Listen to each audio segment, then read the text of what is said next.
স্বাগত সুপ্রিয় দর্শক, নিয়মিত টকশো এই সময়ে আমি জহিরুল আলম আজ আপনাদের সঙ্গে আছি। সবচেয়ে বড় আলোচনার বিষয় হচ্ছে কঠোর বিধিনিষেধ, লকডাউন শিথিল হচ্ছে এবং 23 তারিখ ভোর 6টা পর্যন্ত, 15 তারিখ থেকে শুরু করে এর মধ্যে সব কিছুই চলবে, গণপরিবহন, শপিং মল, গরুর হাট, স্বাস্থ্যবিধি মেনে সব কিছু। তো প্রশ্ন উঠেছে যে ঈদকে সামনে রেখে এই সিদ্ধান্তটি আসলে করোনা যখন ঊর্ধ্বগতি এবং সংক্রমণের হার যখন ঊর্ধ্বমুখী, ঠিক সেই সময় সিদ্ধান্তের ফলে জীবিকার বিষয়টি সামনে চলে এসেছে এবং সেগুলো বিবেচনা করে কর্তৃপক্ষ এই সিদ্ধান্তটি নিয়েছেন। কিন্তু কার্যকর অর্থে এই সিদ্ধান্তটি কতটা প্রভাব ফেলতে পারে সে নিয়ে আলোচনা হচ্ছে এবং এটি কতটা প্রয়োজনীয় সিদ্ধান্ত সেটিও একটি বিষয়। সার্বিক বিষয়টি নিয়ে আলাপ করবার জন্য স্টুডিওতে আজকে দুজন অতিথি এসেছেন, তাদের পরিচয় করে দিচ্ছি। রয়েছেন জনাব সোহরাব হাসান, সহযোগী সম্পাদক দৈনিক প্রথম আলো, সিনিয়র জার্নালিস্ট, স্বাগত আপনাকে। রয়েছেন জনাব রাজিকুজ্জামান রতন, সদস্য বাংলাদেশ বাসদ কেন্দ্রীয় কমিটি, স্বাগত আপনাকেও জনাব রাজিকুজ্জামান রতন। আসলে নিশ্চয়ই এটা সমালোচনা অনেকেই করা যাবে, সেটা সেই প্রসঙ্গটি আমরা দেখব, কিন্তু একই সঙ্গে বিবেচনায় রাখছে অনেকে বলছেন যে এই সময়টিতে উৎসবের সময়, ধর্মীয় বিষয় আছে এবং এটার সঙ্গে একটা ইকোনমি জড়িত আছে, সেই সঙ্গে পরিস্থিতিও খুবই নাজুক এবং ঊর্ধ্বমুখী, সংক্রমণ এবং মৃত্যুর দিকে রেকর্ড হচ্ছে। সব কিছু মিলিয়ে আপনি একজন পর্যবেক্ষক, দেখছেন আজকে 15-16 মাস ধরে পরিস্থিতি পর্যবেক্ষণ করছেন, এই উৎসবের সময়টায় গত বছরের সঙ্গে তুলনা করলে এখনকার সময় এবং যে সিদ্ধান্তগুলো আসছে এবং এগুলোর ফলে আপনার চোখে কি পরিস্থিতির উদ্ভব হতে পারে? ধন্যবাদ। স্বাস্থ্য বিশেষজ্ঞরাও সবসময় তাদের বিশেষজ্ঞের মতামত দিয়ে আসছেন। সরকার সবসময় ব্যবসায়িক এবং রাজনৈতিক দৃষ্টিভঙ্গি দ্বারা পরিচালিত হচ্ছে, যে কারণে কখনো কখনো এটা ম্যাচ করে, বেশিরভাগ সময় ম্যাচ করছে না। যেমন সামনে ঈদ আছে, 75,000 কোটি টাকার একটা ঈদের বাণিজ্য আছে, আর বাণিজ্য তো অনেক বড় জিনিস, মানুষের জীবনের চাইতেও বাণিজ্য অনেক সময় বড় হয়ে দাঁড়ায়। মুনাফার জন্য মানুষ পারে না এমন কোনো কাজ নাই, সেটা তো আমরা দেখছি। সেটা ফ্যাক্টরিতে আগুন লাগা থেকে শুরু করে সংসারের আগুন লাগা পর্যন্ত সব জায়গায় দেখছি। তো এই যে কঠোর, সীমিত, আরও কঠোর, শাটডাউন, অনেক শব্দ শুনলো তো, এগুলো মানুষের কাছে এখন অনেকটা মানে তামাশার ব্যাপার হয়ে গেছে, ব্যঙ্গ বিদ্রুপের মতো হয়ে গেছে, যে তোমাকে এখন কঠোরভাবে আমি কিন্তু নিষেধ করছি, তোমাকে সীমিতভাবে আমি এখন নিষেধ করছি, এরকম হয়ে যাচ্ছে। তার মানে একটা লকডাউনের একটা সুনির্দিষ্ট বৈজ্ঞানিক পন্থা আছে। লকডাউন না বললেও অন্তত জনসাধারণের চলাচলকে সীমিত করার একটা বৈজ্ঞানিক পন্থা আছে। সেটা কি অন্তত 14 দিন, যে আমরা যদি করোনার ইনকিউবেশন পিরিয়ড ধরি, তাহলে যে কোনো একটা পদ্ধতিতে অন্তত 14 দিনের জন্য সেটাকে অ্যাপ্লাই করতে হবে। আমাদের আজ পর্যন্ত কিন্তু 14 দিনের কোনো প্যাকেজ হয়নি, সব প্যাকেজগুলো হয়েছে 7 দিন 7 দিন করে, এবং ধরে নেওয়া হয়েছে 7 দিনের পর আবার 7 দিন আসবে। তাহলে প্রথমে কেন 14 দিন করা হয় না, এটা একটা প্রশ্ন। দ্বিতীয়ত হচ্ছে, এটাকে সফল করতে গেলে শুধু কি লাঠি দিয়ে এটাকে সফল করা যাবে? অন্যান্য আয়োজনগুলো করতে হবে না? রাস্তায় যারা নেমেছে আপনি খেয়াল করে দেখবেন, তাদের বিরাট একটা অংশ হচ্ছে শ্রমজীবী মানুষ, আর আরেকটা হচ্ছে মধ্যবিত্তদের একটা অংশ, তারাও কিন্তু অনেকটা উপায়হীনতা থেকে নামছে। আপনার গার্মেন্টস ফ্যাক্টরি খোলা আছে, তা গার্মেন্টসের সঙ্গে প্রাসঙ্গিকভাবে যুক্ত আছে ব্যাংক, তার সঙ্গে যুক্ত আছে যারা ওই মার্চেন্ডাইজিংয়ের কাজ করে তারা, তার সঙ্গে আছে ওই বিভিন্ন ধরনের অ্যাক্সেসরিজের বিষয় যুক্ত আছে। তাহলে এটা খোলা রাখলে তো এগুলোকে খোলা রাখতেই হবে। কারখানা খোলা আছে, কারখানা খোলা রাখলে তার সঙ্গে প্রাসঙ্গিকভাবে যা যা লাগে সবই খোলা লাগবে।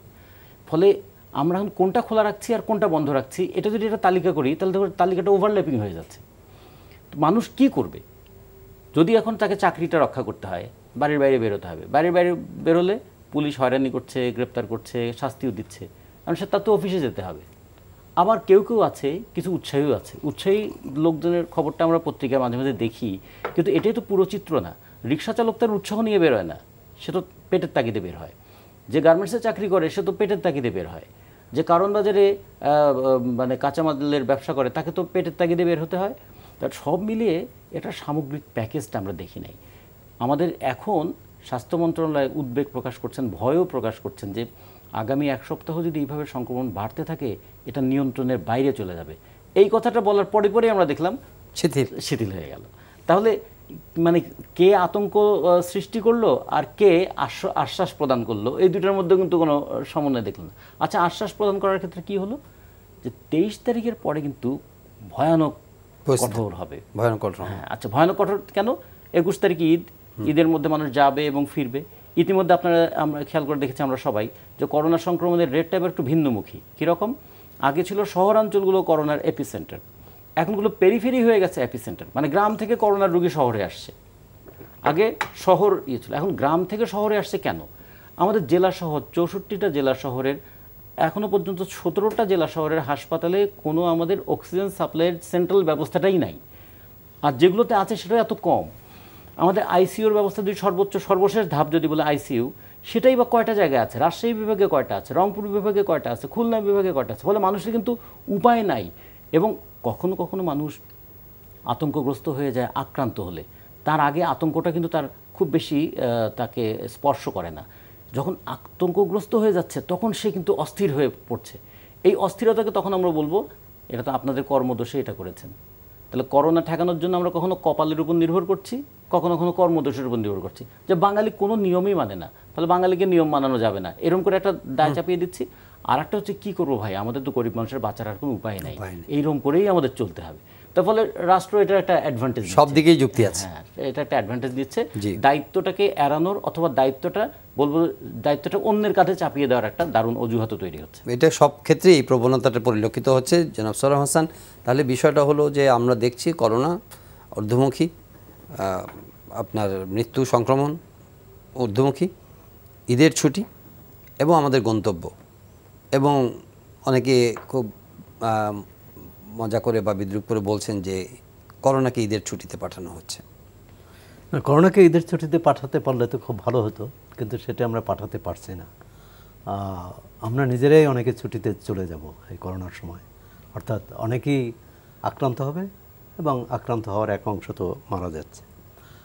স্বাস্থ্যমন্ত্রী একটি কথা বলেছেন যে করোনা সংক্রমণ ঠেকানোর স্বাস্থ্য মন্ত্রণালয়ের দায়িত্ব নয়, তাদের দায়িত্ব হচ্ছে সংক্রমিত হলে চিকিৎসা দেয়া, চিকিৎসার ব্যবস্থা করা। তাহলে এই যে লকডাউন যে দেয়া হলো সেটা কার দায়িত্ব? সরকারই তো দায়িত্ব, স্বাস্থ্যমন্ত্রী সরকারের বাইরে না, তার একটা নির্দিষ্ট দায়িত্ব আছে, স্বরাষ্ট্র মন্ত্রণালয়ের একটা দায়িত্ব আছে, অন্য স্থানীয় সরকার মন্ত্রণালয়ের দায়িত্ব আছে। এখন প্রথম থেকেই এইটি বিচ্ছিন্নভাবে দায়িত্ব পালন দেখা যাচ্ছে। আমরা মাঝে মাঝেই শুনি নির্দেশ আসছে, প্রধানমন্ত্রী এই নির্দেশ দিয়েছেন এবং এটা পালিত হতে হবে, এত কোটি মানুষকে সহায়তা দেওয়া হবে। কিন্তু লকডাউন আমাদের মতো এক জনবহুল এবং গরিব দারিদ্র্যপ্রবণ, সরকার যতই উন্নয়নের মহাসড়কে হাঁটুক, কিন্তু দেশের অধিকাংশ মানুষ অসহায়, দরিদ্র এবং নিরুপায়, মানে তার দ্বিতীয় কোনো অবলম্বন নেই। এই মানুষগুলো, যেটা রতন ভাই বললেন, যে মানুষগুলো আসছে নামছে রাস্তায়, তো বেশিরভাগ মানুষ রাস্তায় নামছে নিরুপায় হয়ে, তাদের কিছু না কিছু করতে হবে। এখন লকডাউন সফল করতে হলে যেটি অর্থনীতিবিদরা বলেছেন, বিশেষজ্ঞরা বলেছেন, যে এই মানুষগুলো, অভাবী মানুষগুলোকে খাবার দিতে হবে, তার ঘরে খাবার পৌঁছতে হবে, নগদ টাকা পৌঁছতে হবে, প্রয়োজনে, যেটি অন্যান্য দেশে। এটা একটু ইন্টারাপ্ট করি, এটা হচ্ছে যে এটা এমনভাবে বলা হচ্ছে যে বাংলাদেশের মানুষ যেন একেবারেই চরম খারাপ অবস্থার মধ্যে আছে, কিন্তু পরিস্থিতি তো এরকম অবস্থার মধ্যে নাই যে 7 দিনের জন্য মানুষ এনডিওর করতে পারছে না। হ্যাঁ, এটা ঠিক আছে, সরকারের অবশ্যই প্রান্তিক যারা নিরন্ন মানুষ আছেন বা নিম্নবিত্ত আছেন তাদের জন্য একটা প্যাকেজ লাগবে, একটা পরিকল্পনা অবশ্যই লাগবে, সেটা অস্বীকার করা হচ্ছে না। কিন্তু লকডাউন দেওয়ার আগে থেকে কিন্তু এই আলোচনাটা খুব জোরালোভাবে পড়ছে। আমি বলছি যে একটা প্রয়োজনীয় নিরিখে যে কোনো ন্যাচারাল ডিজাস্টার তো হিট করতে পারে, আপনি সেই ন্যাচারাল ডিজাস্টারের সময় তখন প্রথমেই আপনাকে ওইটা অজুহাত দেখিয়ে মানুষ ঘর থেকে বেরোবে, তাদের খাওয়ার আয়োজন করতে হবে, করতে হবে, এগুলো করার কারণে কি আমাদের পুরো ব্যাপারটা এক ধরনের কি বলে শিথিল হয়ে যাচ্ছে না? এক ধরনের যে সাধারণ মানুষের প্রতি অভিযোগ, মানুষকে অভিযুক্ত করা হয় যে তারা আইন মানে না, তারা এখন ধরেন সারা দেশে তো ব্যাপক কোনো খাদ্য কর্মসূচি নাই, ব্যাপক খাদ্য, কিন্তু মানুষ একেবারে না খেয়ে মরে যাচ্ছে, বিষয়টা তো এখন ওই অবস্থা মরে যাচ্ছে না। কিন্তু যেমন ধরুন একজন রিক্সা চালক, তার কিন্তু 7 দিনের খাবার ঘরে থাকে না, এটি মানে তার যে জীবন প্রকৃতি, তার যে আয়ের যে ধরন, তিনি দিন আনে দিন খান, বড় জোর 1 দিন বা 2 দিনের খাবার থাকে। সুতরাং আমি যখন 7 দিনের লকডাউন দিলাম, তা ওই রিক্সা চালক কী করবেন, যে দিনমজুর, যে নির্মাণ শ্রমিক, যে তাহলে লকডাউন শিথিল করার যুক্তি ঠিক আছে, তাহলে লকডাউন শিথিল হবে, সবাই বাইর হবে, জীবিকার প্রয়োজনে বের হবে। তাহলে তো ধরে নেওয়া হচ্ছে লকডাউন শিথিল হবে, এটা যদি আমরা মেনে নেই, ধরে নেওয়া হচ্ছে যে মানুষ আক্রান্ত হলে কিছু লোক মানুষ মারা যাবে, তাহলে অন্যরা মারা যাবে। আমরা তো দুটোই চাচ্ছি। আমরা একদিকে বলছি যে না, পরিস্থিতি অবনতিশীল, সুতরাং এখন কঠোর লকডাউন এনফোর্স করতে হবে। আবার এইদিকে বলছি সবার ঘরে ঘরে খাবার পৌঁছে দিতে হবে, বা যাদের খাবার প্রয়োজন তাদেরকে সাপোর্ট দিতে হবে। তো আমরা দুই দিকে যদি আমরা কথা বলতে থাকি, রাষ্ট্রের এটা সবাই তো রাষ্ট্রের নাগরিক, রাষ্ট্রের মানুষ। এই মানুষগুলোর যে সমস্যা, যার সমস্যা, যেমন তৈরি পোশাক খাতের যে মালিক, যারা কারখানার মালিক, তাদের সমস্যা সরকার দেখেছে এক ধরনের। যদিও মালিকদের দাবি ছিল সহায়তা দেওয়া, তারা ঋণ দিয়েছে সরকার, কিন্তু তারা স্বল্প সুদে অথবা 2% সুদে ঋণ দিয়েছে। এটা একটা সরকার প্যাকেজ করেছে এবং তাদের সাথে আলোচনা করি। কিন্তু অন্যান্যদের ক্ষেত্রে যেটা করা হলো না, যে স্বল্প আয়ের মানুষ, আপনার দরিদ্র মানুষ, যারা ছোট উদ্যোক্তা, যারা ধরেন বিভিন্ন শিল্পের লিঙ্কেজ এর উপর নির্ভরশীল, এই মানুষগুলো কি হতে পারে তাদের 7 দিন 10 দিন বা এই লকডাউন যদি ওই অর্থে বলেন তো দীর্ঘস্থায়ী, কারণ 5 এপ্রিল থেকে শুরু হয়েছে, তাহলে এই যে 1.5-2 মাস হয়ে গেল।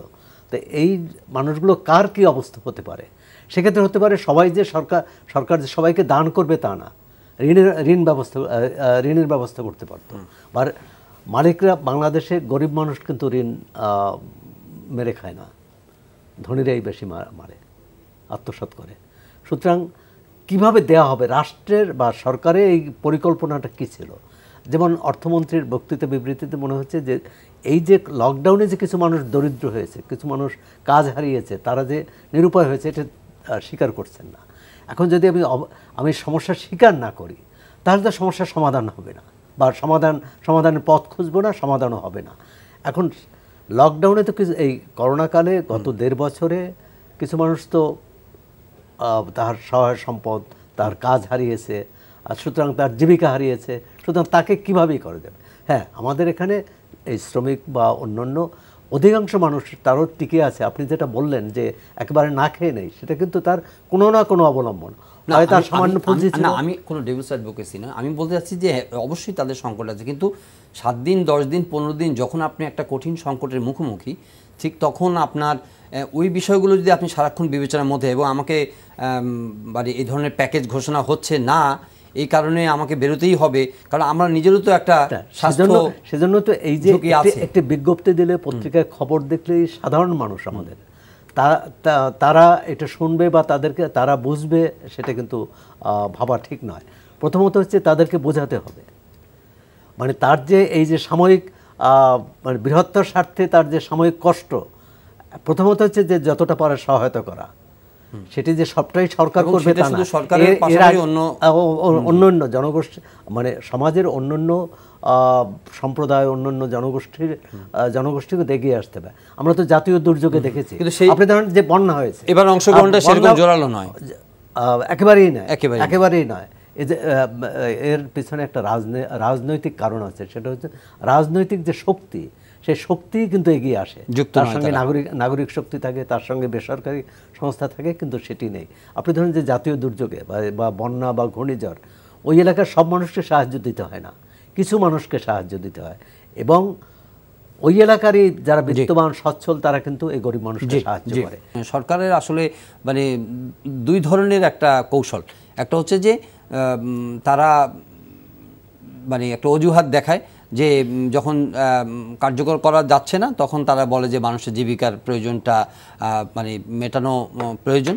আবার যখন মানুষ মানছে না, তখন মানুষের উপরে এক ধরনের ভিকটিম ব্লেমিং করা হচ্ছে, যখন যেরকম সুবিধা মতো বলছে। একইভাবে বলবো, যারা আমরা আলোচনা করি, আমরাও কি এক ধরনের সুবিধাজনক অবস্থান থেকে এই আলোচনাগুলো করি কিনা, যে যদি শাটডাউন কঠোরভাবে করা হয়, তখন তাদেরকে আবার খাবার কেন দেওয়া হচ্ছে না, তাদের জীবিকার অধিকারগুলো নিয়ে প্রশ্ন তোলা হচ্ছে, নানাভাবে তাদের করা হচ্ছে, তখন সরকারের অ্যাকাউন্টেবিলিটি বেড়ে যাচ্ছে।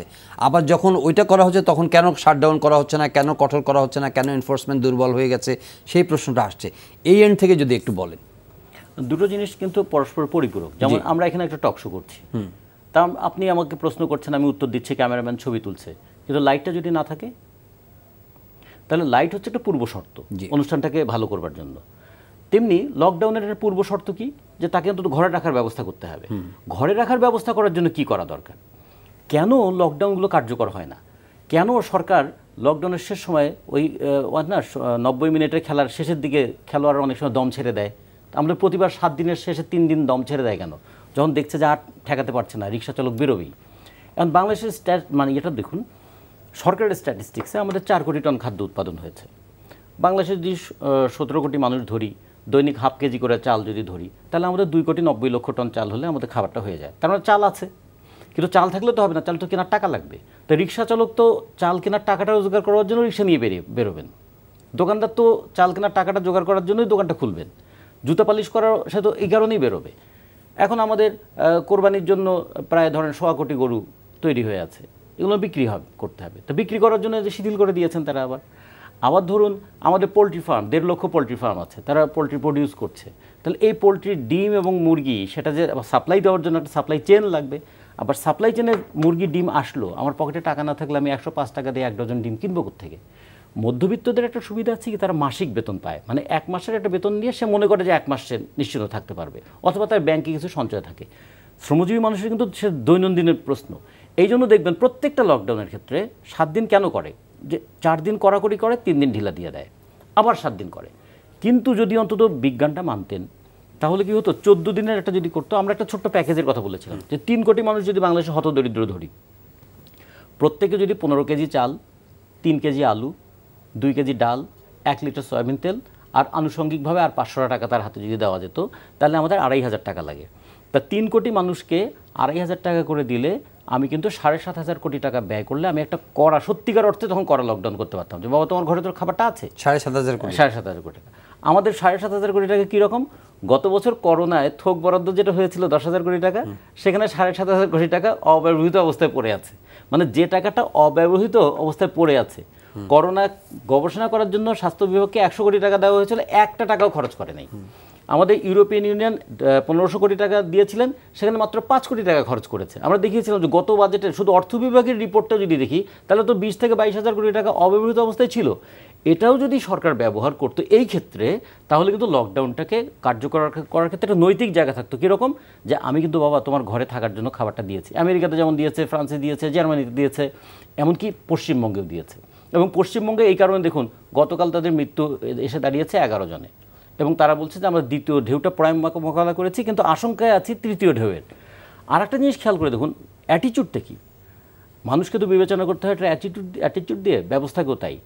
আমাদের বিভাগের নাম হচ্ছে স্বাস্থ্য মন্ত্রণালয়, কিন্তু আমাদের মন্ত্রী বললেন, ধারণা করা হচ্ছে এটা চিকিৎসা মন্ত্রণালয়। মানে আপনি অসুস্থ হবেন, আপনার চিকিৎসা করব। স্বাস্থ্যের সঙ্গে তো প্রিভেনশন অ্যান্ড কিউরেটিভ দুটো মিলেই যুক্ত আছে। উনি এটা অস্বীকার করছেন। হ্যাঁ, অস্বীকার করছেন। তার মানে মাথার মধ্যে বাণিজ্যটা খুব ভালোভাবে আছে, কারণ আপনি চিকিৎসা করতে আসবেন, বেসরকারি হাসপাতালে ভর্তি হবেন, 11 লাখ টাকা দিয়ে তারপর এখান থেকে বেরোবেন। যান নিয়ে যদি বেরোন তাহলে 11 লাখ টাকা দিয়ে বেরোন, আর যান না নিয়ে যদি বেরোন তাহলে অন্তত 4 লাখ 4.5 লাখ টাকা দেন। তাহলে টাকা তো দেবেন আপনি। এবং এরা হচ্ছে মধ্যবিত্তের একটা বড় সার্কেল আমাদের এখানে, প্রায় 2.5 কোটি 3 কোটি একটা মধ্যবিত্ত সার্কেল আছে, যারা যেভাবেই হোক ট্রিটমেন্টটা নেবে, তারা হচ্ছে তাদের এখন ফার্স্ট টার্গেট। এই করোনাকে কেন্দ্র করে তাদেরকে সাক করবে, মানে একদম সাকিং মেশিনের মতো। আর একটা হচ্ছে দরিদ্র মানুষ, এ যাবে কোথায়? ঢাকা মেডিকেলে যাবে, মুগদায় যাবে, এবং সেখানে সিট নাই, বারান্দায় পড়ে থাকবে, অক্সিজেনের অভাবে মৃত্যুবরণ করলো। তখন বলবে তোমাদেরকে আগেই না বলেছিলাম বাইরে বেরোবা না, তো তুমি কথা শোনো নাই। সরকার আর কি করবে? সরকার আর কি করতে পারে? ফলে এই জন্য বলছি যে দায় এড়ানোর, দায়িত্ব এড়ানোর অনেক ধরনের কৌশল আছে। এটাকে আমরা বলি একটা অপকৌশল। এই অপকৌশলটা নেওয়াটা কারোর জন্যই ভালো হবে না, কারণ করোনা এমন একটা সংক্রামক ব্যাধি, মানে উত্তর সব দিকেই আছে। হ্যাঁ, করোনা এমন একটা সংক্রামক ব্যাধি যে আপনি, আচ্ছা ধরুন আমি যদি অন্যভাবে না নেই কথাটা, যে খালেদা জিয়া করোনা আক্রান্ত হলেন কার দ্বারা? তার বাসায় তাকে যে হেল্প করে, সহযোগিতা করে, তাদের দ্বারাই তো। তার মানে আমি যতই প্রোটেক্টিভ জায়গায় থাকি না কেন, আমিও কিন্তু আক্রান্ত হয়ে যেতে পারি আমার বাড়ির গৃহকর্মী দ্বারা, আমি বাইরে বেরোলে রিক্সা চালকের দ্বারা, আমি দোকানে জিনিসপত্র কিনছি। ফলে এটা কিন্তু টোটকা কবিরাজির মতো করা চলবে না। এটা একটা সর্বব্যাপক, যদি একটা সংক্রমণ বিরোধী পদক্ষেপ না নেওয়া যায়, তাহলে আমরা ব্যক্তিগতভাবে কেউ আমরা কিন্তু সুরক্ষিত থাকতে পারবো না। হয়তো 2-4 জন থাকতে পারবো যারা সব সময় হয়তো তাদের এমন একটা আয়োজন আছে যে মানুষের খুব একটা কন্ট্যাক্টে তারা আসতে হয় না, কিন্তু আমাদের বেশিরভাগ মানুষের তা হয় না। এক তো সামাজিক কারণে সম্ভব নয়, 2 অর্থনৈতিক কারণে সম্ভব নয়, তৃতীয়ত আমাদের সাংস্কৃতিক কারণেও সম্ভব নয়। আপনি অসুস্থ হলে আপনাকে যদি আমি দেখতে না যাই, তাহলে তো আপনি সারা জীবন এটা মনে রাখবেন, আমাকে একবার দেখতেও আসলো না। ফলে আমাদের এদিকটাও একটু খেয়াল রাখতে হয় যে আমরা এটা দিয়েও কিন্তু কখনো কখনো ঝামেলায় পড়ে যাই। যদিও এবার মধ্যবিত্তর অন্তত একটু ধাক্কা খেয়ে এই শিক্ষাটা নিয়েছে যে করোনায় দেখতে যাওয়াটা দরকার নাই, কিন্তু আমার শ্রমজীবী মানুষ দেখুন হাসপাতালে বলছে কি আমাদের এমন কোনো নার্সিং নাই, সক্ষমতা নাই যে রুগীকে করতে পারবে, ফলে রুগীর একজন অ্যাটেন্ডেন্ট থাকতে হবে। তার মানে সে কিন্তু হাসপাতালে অ্যালাউ করছে যে রুগীর একজন অ্যাটেন্ডেন্ট এখানে থাকুক। তাহলে কি আছে আমাদের? তো ফলে এত ধরনের দুর্বলতা নিয়ে আমাদের যখন করোনাটা মোকাবেলা করতে পারি, তখন এই কঠোর কথাটা না বলে আমাদের বলা উচিত যে আমাদের কি করতে পারি এবং কি করা উচিত, সেই জায়গাটা কিন্তু আমরা কখনোই জনাব হাসান, এই যে সপ্তাহখানেকের যে শিথিলতা, এর ঝুঁকিটা কি? না, আমি রতনের সাথে একটু যোগ করি যে এক অর্থে কিন্তু ওই যে 7 দিন বা 7 দিন 7 দিন 14 দিন কিন্তু একটা 2 সপ্তাহ যেটা বলা হয় যে 2 সপ্তাহ হলে একটা পরিমাপ করা যায় যে কারা আক্রান্ত হয়েছেন বা হননি এর মধ্যে। তো সেটা একটা সুযোগ আছে। এখন যে এর পরে যে ঈদের যে সপ্তাহটা যাবে, আপনি গত 15 থেকে 23 তারিখ এবং সকালের পর আর বের হতে পারবেন না, মানে সরকারি নির্দেশ। আসলে এটা এর মধ্যে যত ইচ্ছা বের হবে, এর মধ্যে যত ইচ্ছা বের হবে। কথা হচ্ছে যে না, তা কিন্তু বলা হয়নি, বলেছে যে যথাসম্ভব আপনারা স্বাস্থ্যবিধি মেনে চলুন। এখন কথা হচ্ছে এটা দুই দিক থেকে আমাদের সচেতনতার সমস্যা আছে, সে তো ঠিক যে এটি শুধু শ্রমজীবী মানুষের মধ্যে না, এটি ভদ্রলোকদের মধ্যেও আছে। তো সেটি কীভাবে করা যায়, এবং যেটি রতন ভাই বললেন যে আমি রিক্সাওয়ালা হয়তো বের হলেন না, কিন্তু আমি যদি বের হই, যে রিক্সার চরণদার, তিনিও তো আক্রান্ত হতে পারেন। তো সুতরাং যার খাবার আছে তারও বিবেচনা করা উচিত, কেন আমি বের হচ্ছি। ওই যে আপনার শিল্প কারখানা খোলা রেখেছেন, থেকে তো আপনার যেতে হবে, তো গার্মেন্টসে আপনাকে যেতে হবে, যেভাবে গার্মেন্টসে যেতে হবে, কিন্তু তাহলে তো আমারও তো ঝুঁকি থাকে। এখন এই ঝুঁকিটা সবারই, সরকারও এক ধরনের, আর এই জাতীয় দুর্যোগ মোকাবেলা করতে হয় সরকার জনগণ একত্র হয়ে, কিন্তু সরকার সেটি জনগণকে তো সঙ্গে নেয়নি, এমনকি দলের নেতাকর্মীদেরও সঙ্গে নেয়নি। সরকার চেয়েছে এটি প্রশাসনিকভাবে রাজনৈতিক কমিটি গঠন করে মহামারী মোকাবেলা করার, এটা প্রশাসনিকভাবে এটা সমাধান করতে রাজনৈতিক কমিটি করার প্রয়োজন ছিল। এই কারণে ওই এলাকার, যেমন একটি ওয়ার্ড, শহরে একটি ওয়ার্ড বা গ্রামে ইউনিয়ন, এই ওয়ার্ডের কোন মানুষের অর্থনৈতিক অবস্থা কেমন, কে কোন পেশায়, কে কতদিন এটি সহ্য করতে পারবে, মানে বাইরে না যেয়ে থাকতে পারবে, তার কি সমস্যা হতে পারে বা হতে পারে না, এটি পরিমাপ করতে পারে একমাত্র স্থানীয় জনপ্রতিনিধি, বেসরকারি সংস্থা এবং স্থানীয় গণ্যমান্য বা নাগরিক সমাজের যারা প্রতিনিধি তারা। কিন্তু সরকার তাদের, আমি জানি না যে কেন সরকার তাদেরকে এর সাথে সম্পৃক্ত করতেই করেনি। এমনকি নিজ দলের আওয়ামী লীগের নেতাকর্মীরাও জানে না যে কী করতে হবে। তারা কিছুদিন পর পর, এবং আপনি আওয়ামী লীগের সাধারণ সম্পাদকের প্রতিদিন যে তিনি বিবৃতি দেন বা প্রেস ব্রিফিংয়ে যে কথা বলেন, তাতে কি মনে হয় যে দেশে কোনো সমস্যা নেই, এবং মানে কি বলে বিএনপি কি বললো তার জবাব আওয়ামী লীগ দেয়, আওয়ামী লীগ কী বললো বিএনপি জবাব দেয়। কিন্তু এটি যে একটি জাতীয় সমস্যা, এবং এটির সমাধান শুধু আমাদের দেশ না, সব দেশকেই কিন্তু বেশ বেগ পেতে হয়েছে, বেশ কঠোর অবস্থার মধ্য দিয়ে যেতে হয়েছে। তাই আমি মনে হচ্ছে যে সরকার এইবারে কি বলে ঈদের, আপনি যদি দেখুন যে রাজনৈতিক দলের নেতাদের কথা শোনার দরকার নাই, গণমাধ্যমের কথা শোনার দরকার নাই, কিন্তু সরকার যে জাতীয় কারিগরি কমিটি করেছে অথবা বিশেষজ্ঞদের নিয়ে যে কমিটি করেছে, তারা বলেছিল যে এই সংক্রমণের ঊর্ধ্বগতি এটি মোকাবেলা করার জন্য তারা কারফিউর পরামর্শ দিয়েছে, যে কারফিউ দেওয়ার কথা ভাবা যেতে পারে। আচ্ছা, গত বছর এখন বলা হয় যে আমরা হয়তো অনেক ক্ষেত্রে সৌদি আরবের চেয়ে বেশি ধর্ম প্রাণ দাবি করি তো, বা মনে করি। সৌদি আরব কিন্তু গত ঈদের সময়, মানে ঈদুল আজহার সময় কারফিউ জারি করেছিল, মানুষ যাতে না বের হয়। এখন ধর্ম একটা অনুষ্ঠান, অর্থনীতির কথাটা বাদ দেয়, এখন এটা কে কিভাবে পালন করবে, সেখানে কিন্তু ব্যক্তির যেমন ভূমিকা আছে, ধর্মীয় নেতাদের ভূমিকা আছে, সরকারেরও ভূমিকা আছে। কারণ সরকার তো এই যে গত 3টা ঈদ গেল, সরকার বলছে মাঠে নামাজ পড়া যাবে না, মানুষ ঘরে নামাজ পড়েছে। শোলাকিয়ায় আমরা দেখলাম লাখ লাখ মানুষ নামাজ পড়তো, সেখানে তো যায়নি। তা ধর্ম পালন করতে হলেই মাঠে নামতে হবে, মানে কি বলে সবার সঙ্গে মেলামেশা করতে হবে, এটি কিন্তু ঠিক নয়। মানে সেটি না করেও মেনেও চলেছেন, মেনেও চলা, স্বাস্থ্যবিধি মেনেও কিন্তু এটা চলা যায়। তাই কোরবানির ক্ষেত্রেও একই রকম। এবং অনেকে কিন্তু বলেছেন যে বছর কোরবানি, আমি ফেসবুকে দেখলাম, গণমাধ্যমে বলেছেন, আহসান এইস মনসুর অর্থনীতিবিদ, তিনি বলেছেন যে এবারের মানুষ তো এটা করতে পারে যারা কোরবানি দেন, তারা কোরবানি না দিয়ে এই অর্থটি গরিব মানুষকে দেয়া। এবং একজন আমি ফেসবুকে দেখলাম যে আমাদের এক বন্ধু আহ্বান জানিয়েছে যে রূপগঞ্জে যেসব পরিবার মারা গেছে তাদেরকে সহায়তা করার জন্য। তাই নানাভাবেই করা যায়। ধর্ম তো ভেতরের বিষয়।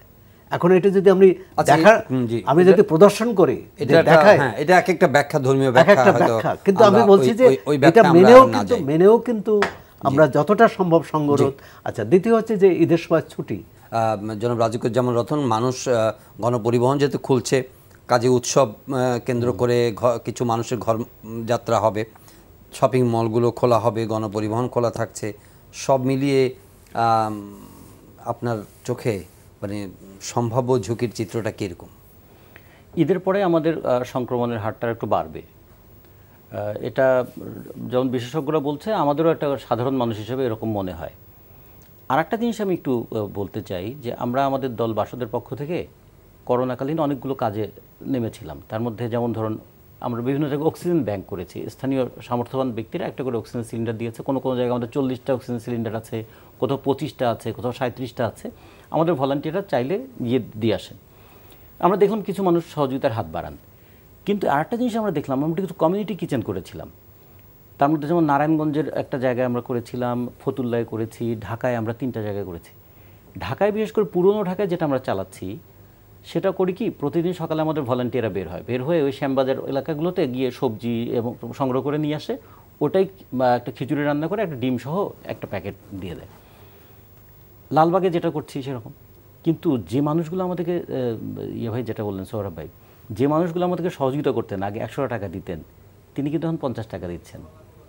তার মানে আমাদের যাদের দেয়ার হাত ছিল তাদের কিন্তু পকেটে টান পড়েছে। তার মানে আমাদের সঞ্চয়ের জায়গায় যে টান পড়েছে, বাংলাদেশ ব্যাংক যেটা বলে কিংবা আমাদের অর্থনীতিবিদরা যেটা বলেন, আমরা কিন্তু বাস্তব কাজের মধ্যে দিয়ে গিয়ে তার একটা প্রমাণ পাচ্ছি। মানুষের প্রতি মানুষের সহানুভূতির জায়গাটা আছে, কিন্তু সামর্থ্যের জায়গাটা কমছে। ফলে করোনার এই দীর্ঘস্থায়ী প্রভাবটা শুধু স্বাস্থ্য ঝুঁকি নয়, অর্থনৈতিক ঝুঁকি এবং তার সঙ্গে সঙ্গে একটা মনস্তাত্ত্বিক ঝুঁকিও বাড়িয়ে তুলছে। এগুলোর একটা যদি সামগ্রিক আয়োজনটা না হয়, তাহলে তো করোনার ধাক্কা, লোক তো আমাদের অনেক, 17 কোটি মানুষ, ধরেন সর্বোচ্চ 1 কোটি মানুষও যদি মরে যায়, তারপরে তো 16 কোটি মানুষ থাকবে। পৃথিবীতে আরও অন্তত 150 দেশ আছে, তাদের জনসংখ্যা 16 কোটি না। এই দিক থেকে ভাবলে, মানুষকে যদি সংখ্যা হিসেবে দেখি তাহলে এটা কোনো সমস্যা না। কিন্তু মানুষকে যদি মানুষ হিসেবে দেখি এবং মানবিক বোধটা যদি দেখি, এই দেশে যদি 1 লাখ মানুষ মারা যায়, তার আফটার ইফেক্টটা কী হতে পারে? যে কর্মক্ষম মানুষটা মারা যাবেন, অথবা যে মানুষটা মৃত্যুবরণ করার আগে তার চিকিৎসার ব্যয় করতে গিয়ে একটা পরিবারকে পথে বসিয়ে যাবেন, তার ধাক্কা দেশটা কতদিন সহ্য করতে হবে? সেটার জন্য আমাদের 6 লক্ষ কোটি টাকার বাজেটের কোন কোন জায়গাগুলোতে আমাদের প্রধান গুরুত্ব দেওয়ার দরকার ছিল, সেগুলো কিন্তু আমরা খুব একটা দেখি নাই। শাসন করার দরকার আছে, কিন্তু তার আগে প্রয়োজনীয় উদ্যোগটাও তো নেওয়া দরকার আছে। আমরা এই জায়গায় কিন্তু রাষ্ট্রকে খুবই অবহেলা করতে দেখছি, এবং এই অবহেলার একটা মারাত্মক খেসারত আমরা দেব। ইতিমধ্যেই দেখুন, আমাদের প্রবাসী শ্রমিকরা তাদের কিন্তু সর্বোচ্চ এবং সর্বস্ব পাঠিয়েছেন বলে আমাদের বৈদেশিক মুদ্রার রিজার্ভ উপচে পড়ে আছে এখন $46 বিলিয়ন। আমরা তো গর্ব করছি, $46 বিলিয়ন আমাদের বৈদেশিক মুদ্রা আছে। এই মুদ্রা দিয়ে আমি কী করব? এই মুদ্রা যদি মানুষের কাজে না লাগে, তাহলে মানুষের কাজে লাগাবার জন্য কী কী উদ্যোগ আমরা নিয়েছি? সাম্প্রতিক সময়ে আমাদের বললেন মন্ত্রণালয়গুলো থেকে যে এই করোনার দ্বিতীয় ধাক্কা মোকাবেলা করার জন্য, ত্রাণ তৎপরতার জন্য তেমন কোনো টাকা বরাদ্দ করা হয় নাই। তার আগে কি বলেছিলেন? বাজেটে বলেছেন যে সামাজিক নিরাপত্তা খাতে 1,07,000 কোটি টাকা বরাদ্দ আছে। আমরা যখন খাতোয়ারি হিসাব করে দেখলাম, যাচ্ছে ধরুন 1 কোটি মানুষকে আপনারা সহযোগিতা করবেন, মাসে 750 টাকা করে দেবেন, তাহলে মাসে লাগবে 750 কোটি টাকা, বছর লাগবে 9,000 কোটি টাকা। তা আপনি 1,07,000 কোটি টাকার কথা বলছেন যে? তখন দেখা গেল এর মধ্যে পেনশনের টাকা, ঋণের সুদ পরিশোধের টাকা, তারপরে মুক্তিযোদ্ধা ভাতা সব মিলে যুক্ত করে একটা ইনফ্লেটেড হিসাব দেখিয়ে দিলেন। তার মানে আমার মুখটা বন্ধ করে দিচ্ছেন, আমাদের সরকার কি কম করছে? 1,07,000 কোটি টাকা বরাদ্দ করেছে, বাস্তবে 750 কোটি টাকা, 750 টাকা করলে 9,000 কোটি টাকা লাগে। তাহলে এই যে এটা কেন আমাদের সঙ্গে করেন ভাই? আমরা না হয় লেখাপড়া না, জানি এখন না, আপনার লেখাপড়া, আমরা না হয় জানি না। আপনারা এত খোঁজ খবর নিয়ে এত হিসাব করে কেন বের করেন হ্যাঁ, না, এটা? আমরা এতে করেন মানে মানুষকে বলেন যে আমার এই সামর্থ্য রাষ্ট্রের, এই দেশটাকে মানুষ কি পরিমাণ ভালোবাসে করোনার সময় তো বোঝা গেল। করোনার সময় জীবনের ঝুঁকি নিয়ে উৎপাদন করেছে বলে তো গত বছরের তুলনায় এবছর আমাদের উৎপাদন মানে রপ্তানি বেড়েছে, আমাদের রপ্তানি আয় বেড়েছে, রপ্তানির পরিমাণ বেড়েছে, বিদেশ থেকে আসা রেমিটেন্সের পরিমাণ বেড়েছে। মানে যে শ্রমজীবী মানুষ, এই দেশের মানুষ, কৃষি উৎপাদন আমাদের ঘাটতি হয় নাই। তার মানে তারা দেশটাকেও ভালোবাসে, নিজেকেও ভালোবাসে। নিজেকে প্রধানত ভালোবাসে, নিজেকে বেঁচে থাকতে চায়, এই জন্য কাজ করে। আর তার বাই প্রোডাক্ট হিসাবে রাষ্ট্রের আয়টা বেড়ে যায়। তা রাষ্ট্রের যে আয়টা বেড়ে যায়, রাষ্ট্রের তার দায়িত্ব পালন করতে হবে না? রাষ্ট্রের দায় কি শুধু সবই ধনীদের প্রতি? রাষ্ট্রের সমস্ত মমতা কি ওই ধনীদের প্রতি? এই জায়গায় এখন প্রশ্ন তোলার ব্যাপার আছে। অনেকে বলছে করোনা বৈষম্য করে না, সবাইকে আক্রমণ করে। কিন্তু করোনা থেকে চিকিৎসা পাওয়ার ক্ষেত্রে একটা বিরাট বৈষম্য আছে। যাদের আর্থিক সঙ্গতি আছে তারা যেমন চিকিৎসা পাচ্ছে, যাদের আর্থিক সঙ্গতি নাই তারা সেই চিকিৎসাটা পাচ্ছে না। তারা অন্তত নীরব বাহক হিসাবেও অনেক সময় করোনা ছড়িয়ে দিচ্ছে। আমি তো টের পাচ্ছি না যে সে করোনায় আক্রান্ত, কিন্তু সে করোনাটা বহন করে আরো অনেককে সংক্রমিত করছে। সেই দিকটাও রাষ্ট্রের এটা একটা কোলাটারাল ঝুঁকি তো আছে। জনাব সোহরাব হাসান, ঈদের ছুটির প্রসঙ্গে আপনি বলছেন। না, ঈদের ছুটি তো মানে আমরা আতঙ্কেই আছি, কারণ এর আগে যে 3টি ঈদ ছিল তখনও মানুষ যাতায়াত করেছে, গেছে শহর থেকে দলে দলে মানুষ গিয়েছে। তখন একটা কিন্তু স্বস্তির জায়গা ছিল যে সংক্রমণটা যেহেতু শহর এলাকায়, গ্রামে সংক্রমণটা কম, সুতরাং এখান থেকে যাবে যারা তারাই এটি বহন করে নিয়ে যেতে পারেন। কিন্তু গ্রামে যে মানুষগুলো আছে তারা বহন করছে না। এখন দেখা যাচ্ছে শহর এলাকার চেয়ে গ্রামেই বেশি, এবং পুরো বাংলাদেশেই 2-4টা জেলা বাদে। তো এটি ভয়টা এখন কিভাবে যাবে? আর আমাদের সব ক্ষেত্রেই যে সমস্যাটা, আমাদের গণপরিবহন এই যে দূরত্ব বজায় রেখে গরিব মানুষদের বলা হলো যে 60% বেশি ভাড়া দিলে একটি আসন খালি থাকবে, কিন্তু এটি বাস্তবে এটা সম্ভব না। কারণ যেখানে গাড়িতে 52টি সিট, যাত্রী হচ্ছে 100 জন, মানে 100 জনকে যেতেই হবে, এবং গণপরিবহন ছাড়াও গিয়েছে। এই ক্ষেত্রে এখন দুটো বলবো যে এই তৈরি পোশাক খাতের মালিকরা কিছু কিছু স্বাস্থ্যবিধি মেনেছে, যদিও শ্রমিকদের আনা নেওয়া এটি তারা করেনি। তো এই ক্ষেত্রে গণপরিবহনের যে মালিক যারা, তারাও যদি এই স্বাস্থ্যবিধিটা মেনে চালানোর চেষ্টা করেন, যাত্রীদের সহায়তা করেন। আরেকটি বলবো যে এই যে মাস্ক, এটি আমার জন্য সমস্যা হয়তো না, কিন্তু একজন রিক্সাওয়ালার জন্য কিন্তু মাস্ক ব্যবহারটাও তার সমস্যা। তাকে কি সরকার বিনা পয়সায় মাস্ক দিতে পারে না? সরকার ধনী নির্ধন সবাইকে বিনা পয়সায় টিকা দিচ্ছে, তাহলে কেন মাস্ক দিতে পারবে না? পরীক্ষা করাচ্ছে। আরেকটি যে বিষয়টা হচ্ছে যে টিকা, মানুষের এই করোনার প্রতিষেধক হিসাবে একমাত্র এখন বলা হয় যে টিকা যদি নেয় তাহলে সংক্রমণ হওয়ার সম্ভাবনা কম, বা সংক্রমিত হলেও ঝুঁকি কম। কিন্তু আমরা সবচেয়ে বড় সংখ্যায় আছে কিন্তু টিকা। এই করোনার কি বলে ঈদের 7 দিন টিকা যেভাবে আসছে তাতে কি মনে হয় সংখ্যা এখনো কাটছে না আপনার? না, অবশ্যই কাটছে না। কারণ স্বাস্থ্যমন্ত্রী বললেন যে আগস্ট নাগাদ বা এই 2 কোটি টিকা আসতে পারে। 1 কোটি টিকা দেওয়া হয়েছে, এবং সরকারের যে হিসাব, সরকারের যে পরিকল্পনা, 80% মানুষকে যদি টিকা দিতে হয় তাহলে 26 কোটি, কমপক্ষে 26 কোটি ডোজ টিকা দরকার। 13 কোটি মানুষকে 26 কোটি। কিন্তু এখন তো বিশেষজ্ঞরা বলছেন যে যারা টিকা উৎপাদনকারী দেশ বা সংস্থা আছে, ইতোমধ্যে সেসব দেশে অনেকটাই আপনার টিকা কর্মসূচি শেষ হয়ে এসছে। উদ্ভিদ টিকাগুলো তাদের এখন বাণিজ্যিকভাবেই তাদের বিক্রি করতে হবে। না, বাণিজ্যিকভাবে বিক্রি করবে, কিন্তু দিচ্ছে না, এখনও কিন্তু দিচ্ছে না। এখনও কিন্তু আমাদের ভরসা চীন, রাশিয়া এবং অন্য 2-1টি দেশ, যুক্তরাষ্ট্র বা এরকম দেশ হয়তো তারা কিছু অনুদান দেবে। সেই অনুদান দিয়ে কিন্তু এটি হবে না। 1 কোটি, 2 কোটি, 10 কোটি, আচ্ছা কতদিনে এটা শেষ হবে? মানে এটা চিন্তা করুন। প্রাইম মিনিস্টার বলেছেন যে 2022-এর ফার্স্ট কোয়ার্টারে শেষ হয়ে যাবে। আচ্ছা 2000 কোনো মাসে যদি 1 কোটি টিকা দেওয়া হয়, তাহলেও 25 কোটি টিকা দিতে 25 মাস লাগবে। তাহলে 2022 এটা শেষ হওয়ার কোনো কারণ নেই। মানে 2023 লাগবে, মানে মাসে 50 লাখ বলতে। আচ্ছা, মাসে 50 লাখ হলে তো আরও অনেক বেশি সময় লাগবে। মাসে যদি 1 কোটি ধরি তাহলেও 25 মাস লাগবে, কারণ 1 কোটি টিকা দেওয়া হয়ে গেছে, আর 25 কোটি দিতে হয়। আচ্ছা, দ্বিতীয় হচ্ছে যে সব কিছু খোলা আছে।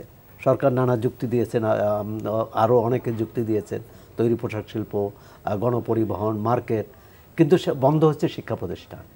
এবং এখন না সংক্রমণের হার বেশি, খুলে দিতে বলছে, তারা কিন্তু একসময় না খোলার পক্ষে ছিল।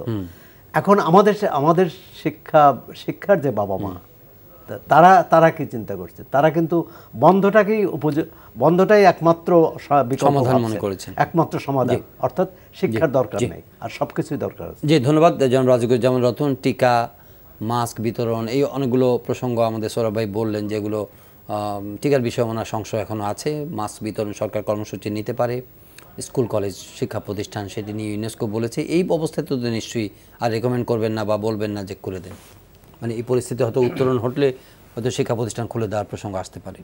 আমাদের বিশেষজ্ঞরা একটু বলছেন যে আমাদের দ্বিতীয় ঢেউয়ের যে সংক্রমণটা তার চূড়ায় পৌঁছে যাবে অল্প কয়েকদিনের মধ্যে, তারপরে হয়তো এটা একটু নিচের দিকে নামবে। অনেক সময় আমরা পশ্চিমবঙ্গকে একটু ফলো করি, আবহাওয়াটা একই রকম, ঘনত্ব প্রায় কাছাকাছি, সেদিক থেকে দেখলে সেরকম একটা সম্ভাবনা আছে। ফলে আমাদের এখন 3টা জিনিস মেনটেন করা উচিত। একটা হলো যে সুরক্ষার জন্য ঘরে থাকা, বাইরে বেরোলে মাস্ক পরিধান করা, এবং আমরা যেটা বলবো শ্রমজীবী মানুষের জন্য এই ধরনের সুতার মাস্ক দেওয়া উচিত। ওই সার্জিক্যাল মাস্ক পরে সে রিক্সা চালাতে পারবে না, এরকম একটা মাস্ক যদি একটা শ্রমজীবী মানুষের থাকে, সে যাতে নিঃশ্বাসটাও ভালো মতো নিতে পারে, রাষ্ট্র যদি সেই উদ্যোগটাও নেয়, তাহলে হতো কি বাইরে আসলে মাস্ক পরুন, আর যারা কাজে যুক্ত থাকবেন তাদের টিকার ব্যবস্থা করুন। এই 3টা পদক্ষেপ যদি আমাদের নেওয়া যায় সাইমালটেনিয়াসলি, এর সঙ্গে আমাদের করোনার সঙ্গে আমাদের লড়াই করে এবং সহাবস্থান করে টিকে থাকতে হবে, এটা আমরা ধরে নিচ্ছি। 2022 সালের মধ্যে আমাদের বুস্টার ডোজ লাগবে, শুধুমাত্র এই নর্মাল টিকাতেই হবে না, তাহলে বুস্টার ডোজও লাগবে। তার মানে আরও অন্তত 3-4 বছর পরে এটা অনেকটা ইনফ্লুয়েঞ্জার মতো হয়ে যাবে, যে ইনফ্লুয়েঞ্জা নিউমোনিয়াতে প্রতি বছরই কিছু মানুষ মারা যাবে, কিন্তু তারপরে মানুষ বুঝবে এটার সঙ্গে আমি এখন টিকে থাকতে পারছি। ভাইরাসের এরকম, ভাইরাস তার রূপ পরিগ্রহ করবে, তার ট্রান্সফরমেশন ঘটবে, মানুষেরও তো রেজিস্ট্যান্স ক্যাপাসিটি ট্রান্সফরমেশন ঘটবে, আমরাও এটা একটা আয়ত্ত করে ফেলতে পারবো। কিন্তু এই যে ক্রাইসিস মোমেন্টে রাষ্ট্রকে মানুষ দেখতে চায় দমনকারক শক্তি হিসেবে নয়, জনগণের পাশে সহায়ক শক্তি হিসেবে, সেই জায়গাটা না দেখলে মানুষের কিন্তু রাষ্ট্রের প্রতি যে আস্থা বলেন না। কিন্তু এই যে আপনি শেষ করবেন, কিন্তু এখন যে সিদ্ধান্তটি নিয়েছে নিশ্চয়ই সরকার শুধু নিজের সুবিধার কথা বিবেচনা করে নেয়নি, যারা স্টেক হোল্ডার্স আছেন তাদের সবার ভাবনা রেখেই তো উৎসবের সময় নিশ্চয়ই খুব খুশি মনে, খুব আনন্দের সহকারে তারা শিথিল করে দিচ্ছেন। ব্যাপারটা হয়তো এরকমও নয়, নিশ্চয়ই চাপ আছে। আপনি 75,000 কোটি টাকার বিনিয়োগে উৎসবের অর্থনীতির কথা বললেন, বা এখানে গণপরিবহন সেক্টরের কথা বললেন, ব্যবসায়ী মহলের কথা বললেন, যারা পশুর ব্যবসা করেছেন, গবাদি পশুর ব্যবসা করছেন বা তারা রেস করেছেন 1 বছর ধরে, তাদের কথা ভাবতে হচ্ছে। সব কিছু মিলিয়ে ইভেন আপনার যারা কর্মজীবী শ্রমজীবী মানুষ আছেন সবার কথা চিন্তা করে হয়তো সিদ্ধান্তটি নিতে হয়েছে। যেমন ধরুন আমাদের ফতুল্লায় আমাদের একটা কমিউনিটি কিচেন আছে, ওখানে শ্রমজীবী কর্মহীন মানুষদেরকে খাওয়ানোর ব্যবস্থা করা হয়েছে। তো ওখানে কেউ আছেন যার নাতনির আকিকা দেবেন 2টা ছাগল দিয়ে, তার বলছে যে আকিকা তো জাস্ট ঘুরে ফেললাম, মাংসটা তাহলে আমি কমিউনিটি কিচেনে দিয়ে দিই। তাহলে কুরবানির সময় গরুটা বিক্রি করা দরকার, তো মাংসটা তো আর আল্লাহর কাছে পৌঁছে যাবে না, তার কাছে তো নিয়তটা যাবে, 2 ধর্মমানি।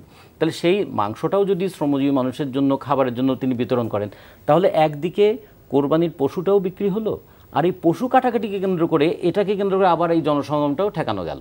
তাহলে আমি মার্কেটটাও থাকুক, সুরক্ষাটাও থাকুক, এর জন্য রাষ্ট্রের একটা উদ্যোগ নেওয়া দরকার।